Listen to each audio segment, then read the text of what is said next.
صباح الأنوار. الماتش ده اتلعب سنة 1949. جدير بالذكر إن عمنا ميخائيل تال مولود 1936، يعني هو في هذا الماتش كان عنده 13 سنة. بيلعب مع راجل جميل اسمه استروكوف، ما نعرفش عنه حاجة غير إنه غالبا بلدياته من ريجا. ويلا نشوف اللي حصل في الماتش ده. E4 E6 ودفاع فرنسي من العم استروكوف. يقول له هات الوسط، يقول له مفيش وسط. يلعب النايت دي 2 طرش فاريشن. لو لعب للسي 3 يبقى اسمه بولسن. حلو، تفريع بولسن، لكن هو اختار تفريع طرش. ماشي، مفيش مشكلة. هناكل بالنايت. يطور النايت التاني بتاعه. التفريع ده اسمه روبستون فاريشن. ماشي، روبستون بس يعيش. اطور النايت بتاعي، اطور النايت. وهنا انت لو مكان تال تعمل ايه؟ هتقولي بسيطة، لو مكان تال اكل وخلاص وخلصانة. او اربط هذا النايت، او احمل. وده لاين برضو لطيف، تلعب كده فيبيت تاكل تربط لاين زي الفل. بس العم تال لم يختار كل هذه اللاينات، ولا كان عايز النايت بتاعي. مكسره لينا، محتاجه، هات لي النايت. طيب يلعب السي 6 ونهدد البيدق، نحمي البيدق. طب هاكل بالنايت. وهنا اصبح هو عنده اغلبيه بيدقيه 3/2 في جناح الوزير، يعملوا بدء سالك والدنيا رايقه وجميله. حلو، مش وحش. بس حتى هذه اللحظه الموقف تعادلي. يلعب اي 6، يقول له لو سمحت لا تجيب عندي حصان بقى، يعني مفيش حصان يجي كده، ولا فيل ولا اي حاجه من الحاجات ديت. ماشي يا عم، نشكرك، مش هنجيب حاجه عندك، مش عايزين حاجه من وش سيادتك. يطور البيشوب، نط بالنايت تهدد البيشوب. طب البيشوب يرجع. بعد كده يلعب الاي 5. وايه راي سيادتك في اللعبه دي؟ عجباك ولا مش عجباك؟ حلوه ولا حادقه؟ مجرد ما لعب هذه اللعبه في توافق على الانجن ظهر 2 للعم تال. ليه؟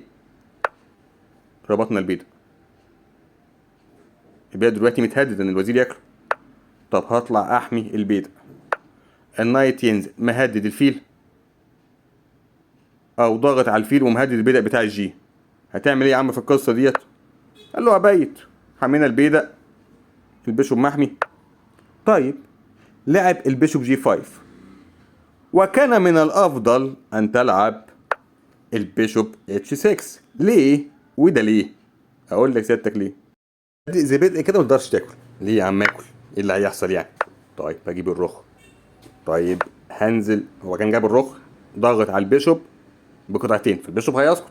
ماشي، انزل بالحصان بتاعي، احمي البيشوب بتاعي، بقى محمي البيشوب بتاعي بالحصان وبالوزير، ومش هيسقط ولا حاجه. طيب هات فرق. طيب اشكرك، اديتني فرق، انت راجل جميل. كش.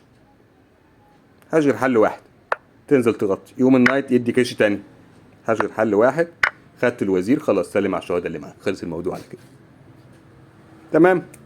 طيب يبقى كده احنا عرفنا ان هو ما كانش ينفع الراجل ان هو ايه ياكل.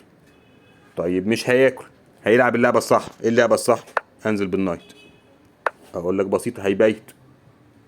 ماشي، ضغطت على مثلا الفيل بقطعتين، مفيش مشكله، الفيل محمي بقطعتين. بس انا جبت رخ في عمود مفتوح. ماشي، هات الحصان، دي احسن نقله ليا. ماشي، كلت. هات بقى ساعتها الفيل. طيب هات بكش. بس خلاص، خلص الموضوع على كده. تفوق 4 على الانجن. كسر بقى كل القطع. اتفرج بقى على الراجل الاسود اللي بيلعب بالقطع السوداء، عنده ما يعرف باسم الثلاث جزر بيضاقيه. العم تال يكسر كل القطع بمنتهى السعاده، ما يهموش حاجه خالص. عنده هو 3 بيادق او اغلبيه بيدقيه في جناح الوزير، يقدروا يعملوا بيدق ساك لما يدخل اند جيم. ادخل اند جيم مستريح، خلاص الموضوع خلص. ماتش ما هو بالنسبه للاسود الا ايه؟ موت. عفوا، موت بطيء ومقلق ومزعج. فكان هينسحب لو كانوا دخلنا في ماتش زي ده. المهم مش ده اتلعب خالص في القصه ديت. البيشوب اتش 6 ما اتلعبتش، امال اتلعب ايه؟ البيشوب جي 5. ماشي. الراجل راح سحب الفيل بتاعه. بتسحب الفيل بتاعك ليه يا عم؟ قال لك افرض انا لعبت مثلا كده، فحضرتك مثلا ممكن تبيت طويل كده، انت ضغطت على البيشوب بتاعي بقطعتين، هحميه ازاي؟ ما عادش ينفع انها ترجع يحمي، الوزير هيسقط، فكده هخسر قطعه. فانا حلها ازاي؟ انا لما انت سيادتك لعبت كده، سحبت انا البيشوب عشان خاطر ما اقعش في المأزق ده. ماشي، هات الرخ في عمود مفتوح وهدد الوزير. هغطي الوزير بالنايت وبدعم النايت اخوه. طيب هحط النايت بتاعي في هذا المعسكر بتاعك، وضغط على النايت بتاعك، وما تقدرش تاكل والا الوزير هيسقط. يروح لاعب البيشوب في البي 6. ليه؟ انا مش عارف الحقيقه، يعني ما عنديش معلومه هو ليه لعب اللعبه دي الحقيقه. لكن تعال نشوف لعبه عم تالي الجايه. هاكل الحصان.